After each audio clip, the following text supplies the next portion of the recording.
Have you ever looked at a person or a company or a leader and just wondered, how? How do they do it? You see them achieving things that seem to defy all the odds, inspiring loyalty that borders on irrational, and creating success that isn't just fleeting but lasts for generations. Meanwhile, others with the same resources, the same talent, the same market conditions just don't. They fade away, they get forgotten, or they simply tread water for their entire existence. It's a question that can haunt you in your own life, in your own career. You might be doing all the right things, checking all the right boxes, following an established blueprint for success, and yet something feels missing. There's a ceiling you can't seem to break through, a sense of deep engagement that remains just out of reach. We see this disconnect everywhere. Two companies sell computers, but one has people lining up overnight for a new product, tattooing its logo on their bodies. Two individuals lead social movements, but one ignites a revolution that changes the world, while the other's message fizzles out. What is the difference? It isn't luck and it isn't magic. It's a pattern, a deep biological and profoundly human pattern that a man named Sinek became utterly obsessed with. He wasn't a biologist or a sociologist at first. He was just another person staring at that same gap between unremarkable success and world-changing influence, and he couldn't let the question go. He saw a world full of people and organizations that could tell you what they do, and some who could explain how they do it, but so vanishingly few who could clearly articulate why. This journey we're about to take isn't just about a business book. It's about uncovering the answer to that fundamental question, a journey into the very heart of how human beings make decisions, how trust is formed, and what it truly takes not just to succeed, but to lead and to inspire. Before Sinek was a person we know today, giving talks on massive stages and advising global leaders, he was living in a state of quiet desperation that many of us would recognize. By all external measures, he was a success. He had his own marketing consultancy. He had good clients. He was making money, and he was respected for his work. He was playing the game, and by the rules of the game, he was winning. But inside, something was deeply wrong. A rot had set in. The passion that had once fueled him, the excitement to start his own business and making his mark on the world, had evaporated. It was gone. He described this period as one where he had lost his mojo. He would wake up in the morning, and the fire simply wasn't there. He was going through the motions, delivering the work, cashing the checks, but the fulfillment, the sense of purpose, was a ghost. He was living the classic entrepreneur's dream, but it felt like a lie. This dissonance began to poison everything. He no longer loved the work, and because he didn't love the work, he started to resent the clients who paid him to do it. He started to feel like a fraud, selling marketing advice that he himself no longer truly believed in.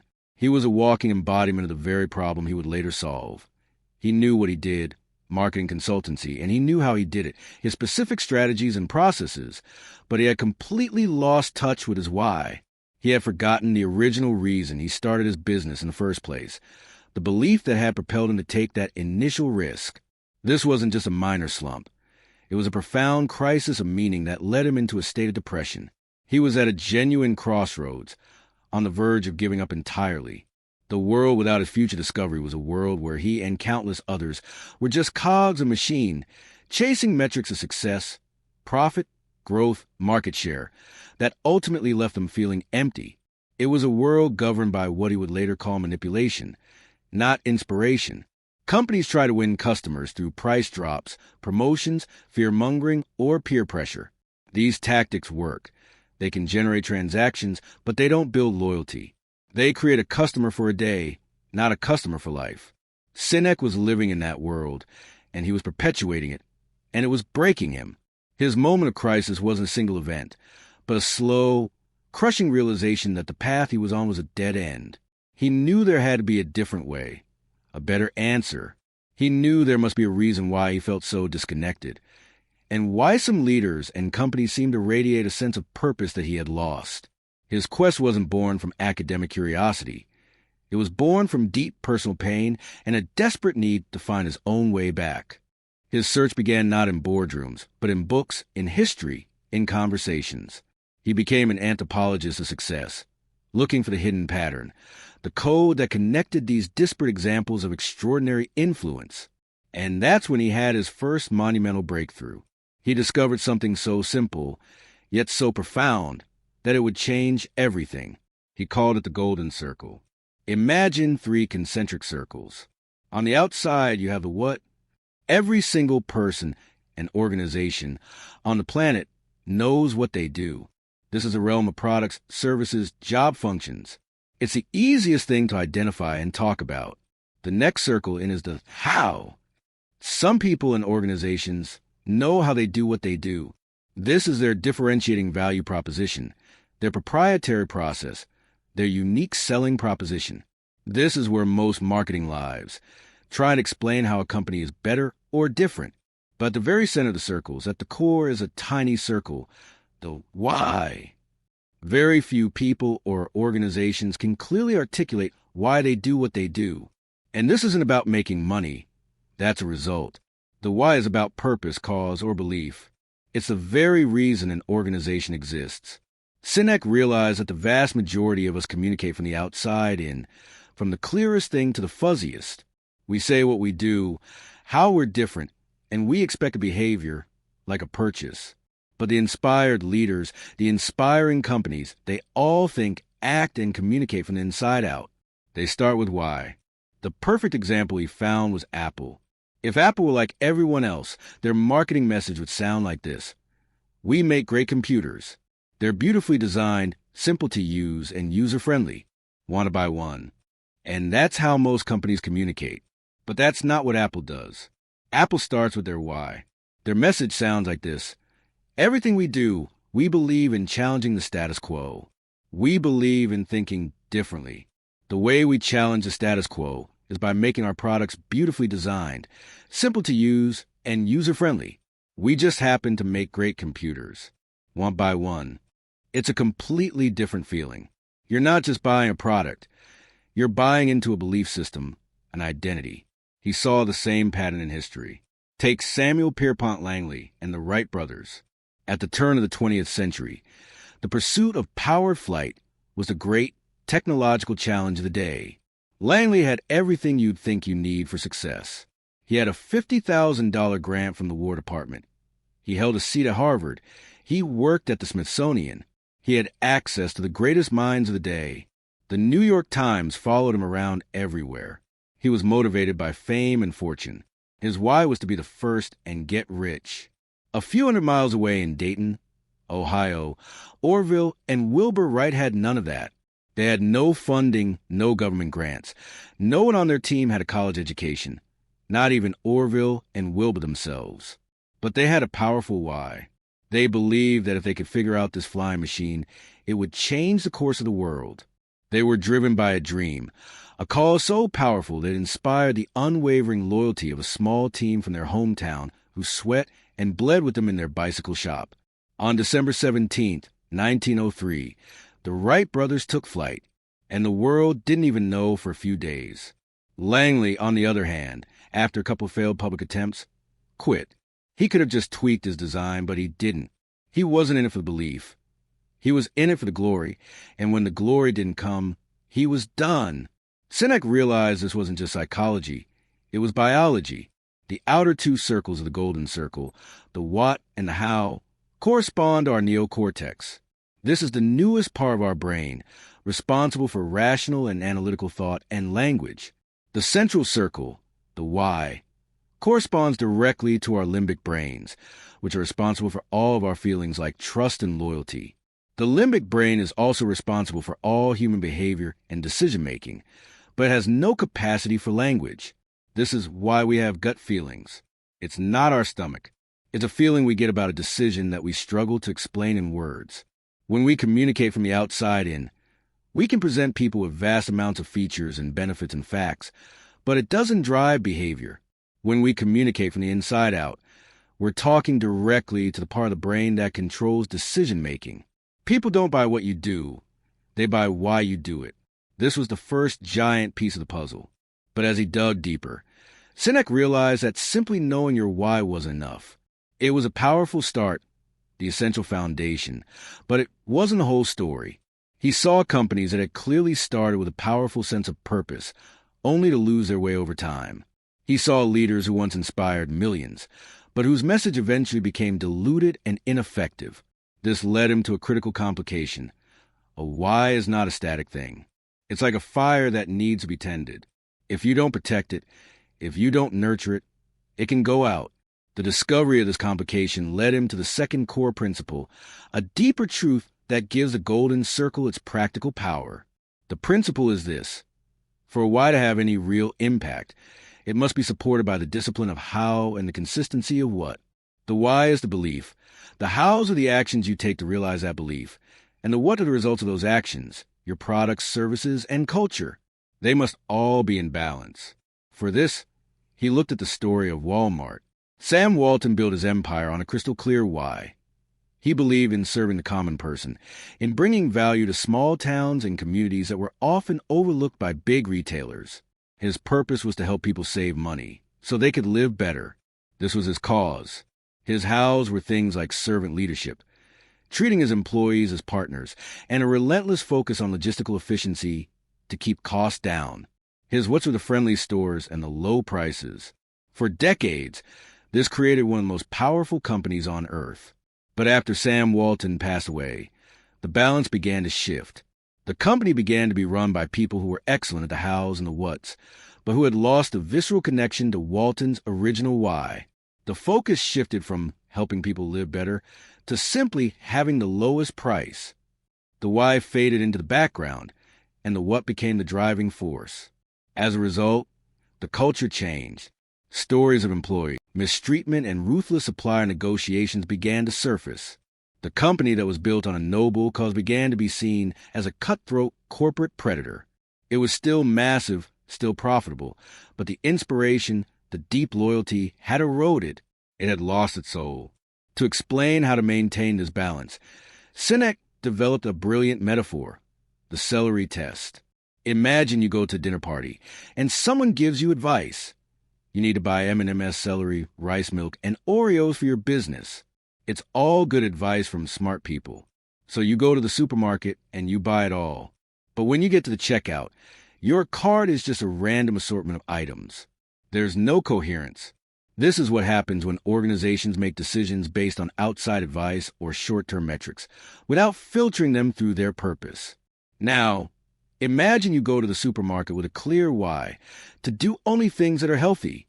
You still get the same advice. But now, when you're in the aisles, you can make a decision. Rice milk? Yes. Celery? Of course. Oreos and M&Ms? No.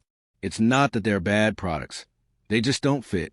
You have a simple filter for your decisions. The celery test is the discipline of how in action. It means that every decision, every new product, every hire, every partnership must be filtered through your why. Does this action help bring our cause to life? Does it align with our core beliefs? If it doesn't, you don't do it, even if it looks like a lucrative short-term opportunity. This is where the real work lies. It requires immense discipline to say no to things that don't fit. It requires a consistency to ensure that everything you do, everything the world sees, is a tangible manifestation of your core belief. Without this discipline and consistency, the why remains just a nice statement on a plaque in the lobby. It has no power. The magic happens when the cause is clear, the actions are disciplined, and the results are consistent. This is where the entire theory comes together in a grand, unifying synthesis. Sinek had figured out the power of starting with why, and he understood the critical need for discipline and consistency to keep that why alive. But there was one more layer to uncover, the piece that explained not just how to inspire an individual, but how to move a market, how to create a social movement, how to make an idea spread and reach a tipping point. The final aha moment came when he connected the golden circle to a pre-existing sociological model called the law of diffusion of innovations. This law explains how and at what rate a new idea or technology spreads through a population. The population is broken down into a bell curve. On the far left, you have the innovators, about 2.5% of the population. Next come the early adopters, about 13.5%. Then the big chunk in the middle, the early majority and the late majority, both around 34%. And finally, on the far right, the laggards, about 16%. The laggards will only adopt something when they have no other choice. The vast majority in the middle, the pragmatists, are hesitant. They won't try something until someone else has tried it first. The ones who are willing to take that leap of faith are the innovators and early adopters. They are comfortable making intuitive, gut decisions. And here's the grand synthesis. The reason starting with why is the key to mass market success is because those innovators and early adopters, the ones you need to get the ball rolling, are the people who are drawn to your why. They don't care about the features as much as they care about the vision. They want to be first. They want to be part of the cause. If you communicate what you do, you might get some sales, but you will never capture the hearts of these crucial first followers. But if you communicate your why, your purpose, your belief, you will attract those who believe what you believe. And it's these people, the early adopters, who will then willingly champion your cause and tell the early majority, hey, you should check this out. It's amazing. There's a chasm between the early adopters and the early majority. To cross that chasm, you don't need to change your message to appeal to the pragmatic majority. You need to inspire believers on the left side of the curve so deeply that they carry your message across for you. This is why Apple can sell a phone, a computer, and a music player. We aren't buying their products. We are buying their cause of challenging the status quo. And the people who lined up for the first iPhone were the ones who identified with that cause above all else. This also explained the success of Martin Luther King Jr. on August 28, 1963. 250,000 people showed up at the Lincoln Memorial in Washington, D.C. There were no invitations sent out, no website to check the date. How did they do it? Dr. King was not the only man in America who was a great orator. He wasn't the only one who suffered in a pre-civil rights America. But he had a gift. He didn't go around telling people what needed to change. He went around telling people what he believed. He gave the I have a dream speech, not the I have a plan speech. He articulated a vision of the future so clearly that people who shared that belief made it their own. They didn't show up for him. They showed up for themselves. It was their dream, their cause. They were the early adopters of a new vision for America, and they showed up in droves, carry his message across the chasm to the rest of the nation and the world. The grand idea is this. Influence is not about selling a product or an idea. It's about finding the people who believe what you believe and creating a tribe. It's about articulating your why so clearly that it becomes a flag that others can proudly carry as their own. True leadership is not about being in charge. It's about taking care of those in your charge by providing them with a sense of purpose and belonging that they can connect with on a deep human level. So, we've been on a journey. We started with the quiet desperation of a man who had lost his way, whose success felt hollow. We followed him as he stumbled upon a simple, powerful idea, the golden circle, that reframed his entire understanding of human behavior. We saw how that simple idea was incomplete without the crucial elements of discipline and consistency, the hard work of living your beliefs every single day. And finally, we saw how all these pieces click together into a grand theory of influence that explains how ideas spread and movements are born. The blueprint, then, is not complex, but it is profound. It begins with the deeply personal and sometimes difficult work of discovering your own why. What is your purpose, your cause, your belief? Why do you get out of bed in the morning? And why should anyone care? Once you have clarity on that, you must build the hows, the systems, the values, the guiding principles that you will use to bring your cause to life. And finally, you must have a consistency to ensure that everything you do, your what, is a reflection of that purpose. It applies to building a company, to leading a team, to crafting a career, and even to raising a family. But understanding this is just the beginning. The real transformation happens not when you know it, but when you live it. The world doesn't need more people who know what they do. It needs more people, more leaders, more organizations that are brave enough to start with why and disciplined enough to see it through. If this journey has sparked something in you, if it has made you question the way you approach your work and your life, then you're already on the path. This isn't just a channel. It's a community of people dedicated to asking these deeper questions. By subscribing, you're not just clicking a button. You're making commitment to yourself to continue this exploration, to find your own why and build a life of purpose and inspiration. Because in the end, Everything we desire, fulfillment, loyalty, love, and lasting success, all begins with the courage to ask that one simple